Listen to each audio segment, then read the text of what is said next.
It's October the 2nd, ladies and gentlemen. It is almost Christmas. I'm Jeremy Cordeaux. Peter Clayton's behind the camera. Welcome to the Court of Public Opinion. A bit to chew through today. I saw this and I had to think about it. Nearly 8 million meals are thrown away every day in Australia. Thrown away for one reason or another. I mean, I don't know. Not finished?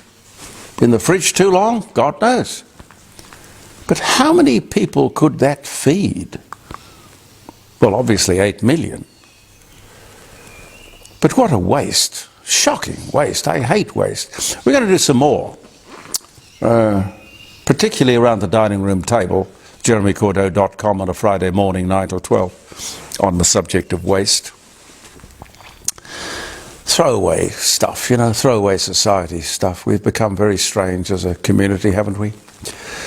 KPMG have surveyed Australian and overseas businesses, the CEOs, and 82% say that working from home will be gone in 3 years. Now, I think that's a good idea, but one of the main reasons for this, by the way, is that the only employees who will progress their careers, get promotions, increases in salaries, will be those people who show up at the office. Perfectly right. Perfectly right. Good all around. Discipline. I mean, the isolation of working from home, even though I work from home, not that this is work, mind you, but you need the camaraderie, you need the conversation, the socialization. We need all of that. It's important. Greg Sheridan on the Inside has made some very good points last Sunday, I thought. The government seems to want to demonize business, particularly big business. The idea that people trying to provide for themselves and their future by investing in property using negative gearing is somehow evil, undesirable, appalling. I honestly believe you can help people who have failed without penalizing people who have succeeded. This should be a liberal or conservative mantra. Never hear anybody talking about this sort of stuff. Everyone should be encouraged and rewarded for ambition. Somehow, if a business makes a big profit, it's a bad thing. No, it isn't.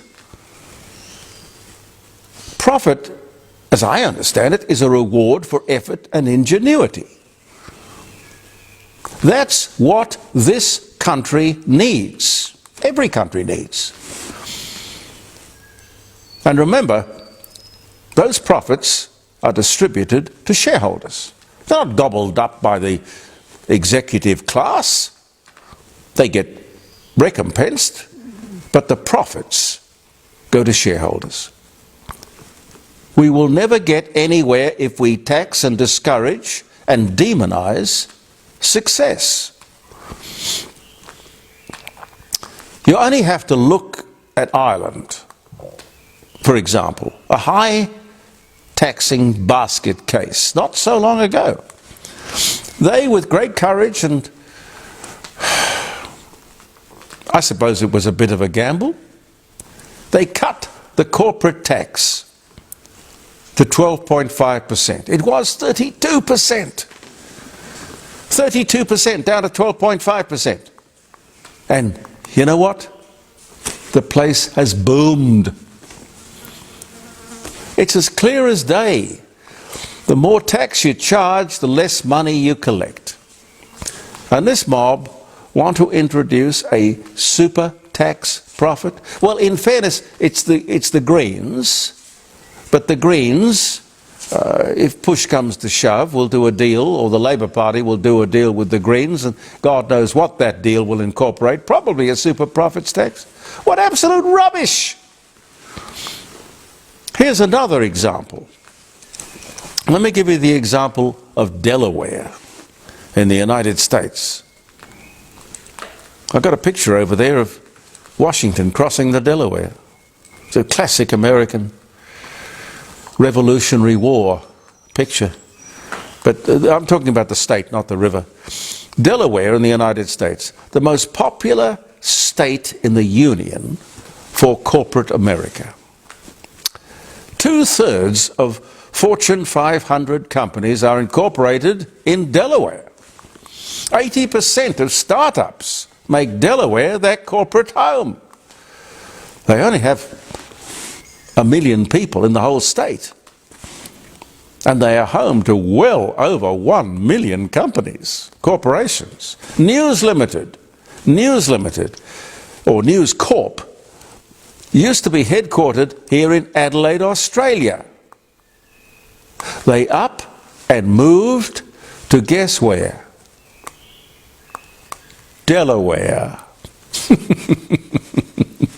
And I would have done the same bloody thing.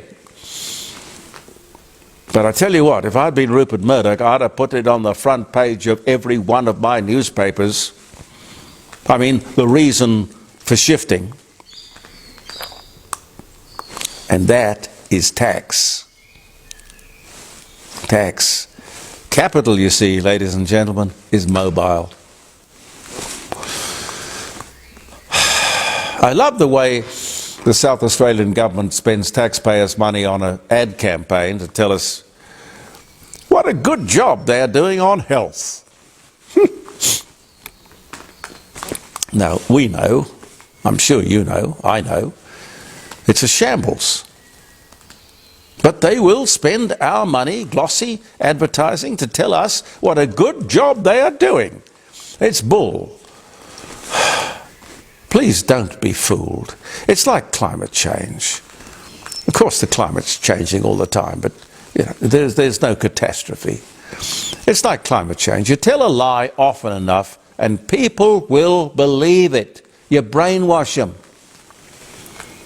Now, they're not the only government to do this. They all do it. Promote themselves and send us, the taxpayer, the bill. Let's stop this nonsense and, yes, I'll say it, corruption.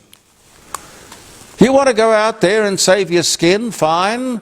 Let the Labor Party pay the advertising bill. Or you can send it to the CFMEU, I suppose. You could do that.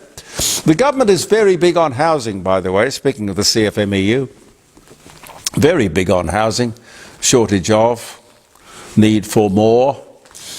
But they never say anything about the CFMEU adding 30% to the cost of construction. Do you believe that? Where the union is involved, construction costs 30% more. But we will heavy Coles and Woolworths for daring to make a 2% profit.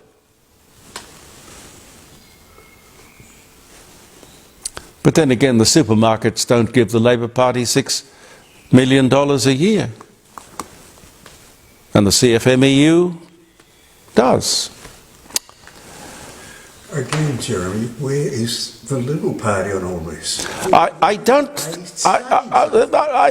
Maybe they're just coasting along thinking the election will drop into their laps and they won't have to actually go out there and say anything contentious. God, I don't know. Pete, I just don't know. 8,000 people are said to be homeless. There are more people in need of help today than in the last 70 years. This great affluent country, I find it hard to believe. It would be more enlightening if we could look at some of the backstories. Now, I would think that a lot of people would have things in common. You know, I've almost been homeless. Almost. Family breakdowns, mental health issues, drug, booze, business failures. People don't plan to fail. I think it's perhaps just that people fail to plan. But who looks after people these days? There are a few really good people who do, among them the Salvation Army. 8,000 is a lot of people, but not so many that each and every one can't be helped in this rich and prosperous country. I find it interesting too, looking at the statistics, that most of the 8,000 are in fact men. Men seem to be a lot more vulnerable to the ups and downs of life than women. It's interesting. But it's one of those subjects that won't get treated terribly seriously. Have you seen this Cordeaux Trail stuff? Have you? The native stakeholders or landowners have banned Australians from walking the trail. Although it could be anyone, I guess. But right now I think it's just Australians in effect. The natives want $15 million in compensation. They say, ladies and gentlemen, compensation. I say, compensation for what? Saving their lives in World War II? Had not our soldiers fought their way up the Cordeaux Trail, the Papua New Guineans would have been killed, annihilated, wiped out. That's absolutely right. Australian soldiers, at great personal expense, saved their lives. And we have since independence been the biggest supporters and benefactors of Papua New Guinea in the world. Papua New Guinea is the biggest recipient of Australian aid. Hundreds of millions of dollars every year. A corrupt, lawless government and people. And now we're not allowed to walk the sacred Cordeaux Trail. We want money. Well, I'd say keep your trail and we'll keep our $400 million a year. This is a failed state. The only reason we keep pumping money in is that we are scared that the Chinese will step in, as Papua New Guinea is only a few kilometres off the coast of Cape York Peninsula. You can actually stand on Cape York Peninsula and with a naked eye you can see Papua New Guinea. So logically you can't give it to the People's Communist Party of China, can you? You can't. So what do? We do what we should have done instead of independence. We do what the Chinese would do. We take it over in the interests of national security and pay these bastards to walk the Cordeaux Trail. Well, I say never. But strategically, that country is important.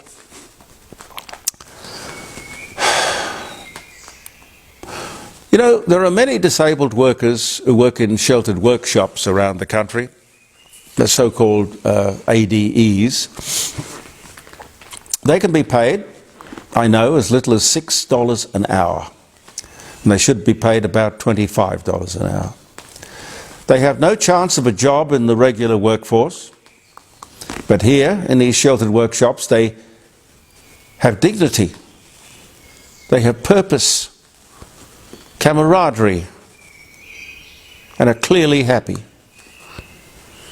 But in another case of let's pursue the perfect at the expense of the good, these people will lose their sheltered workshop jobs.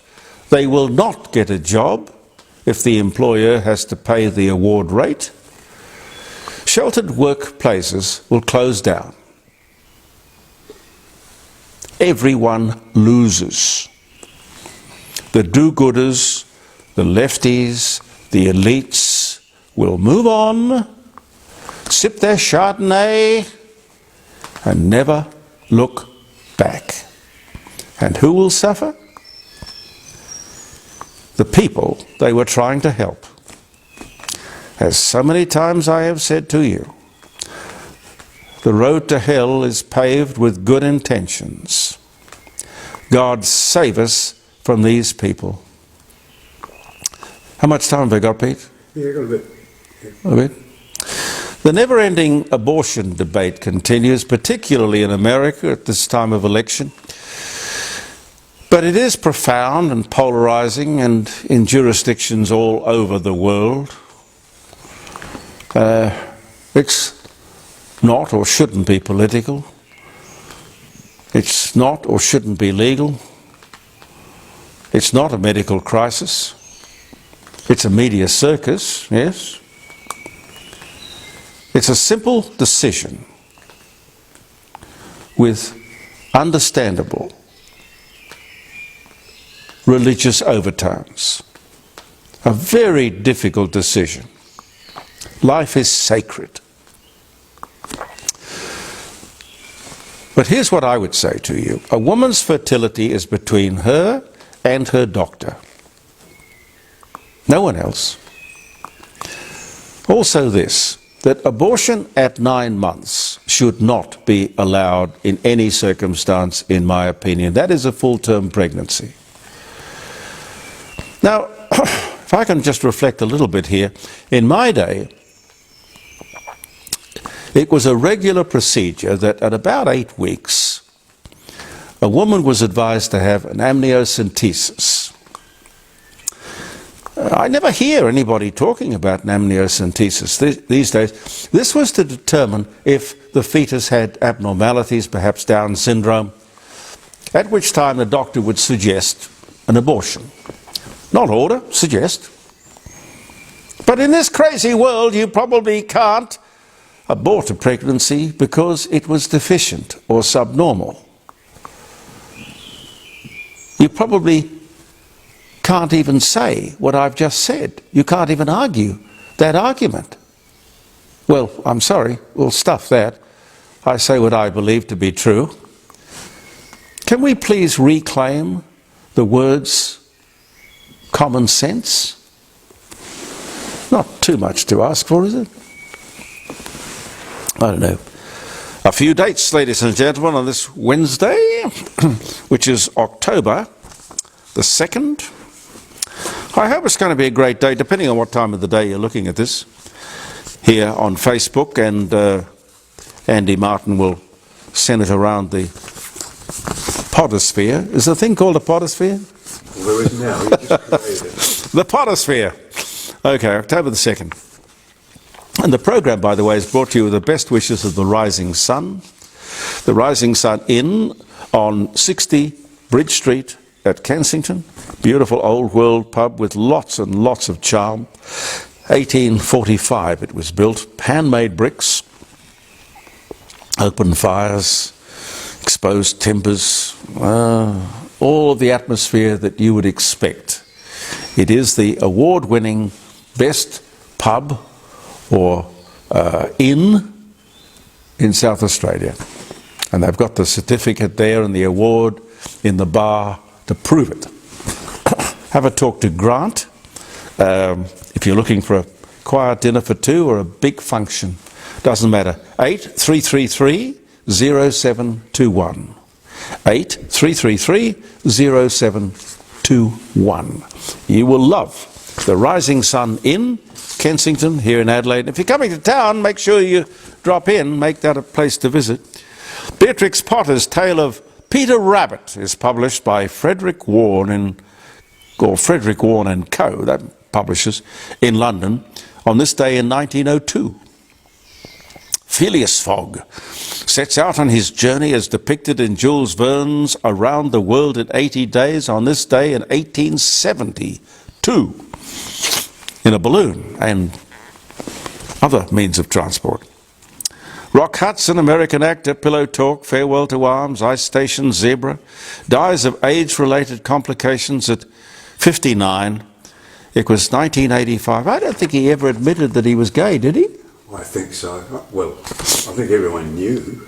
Yeah, well, I suppose.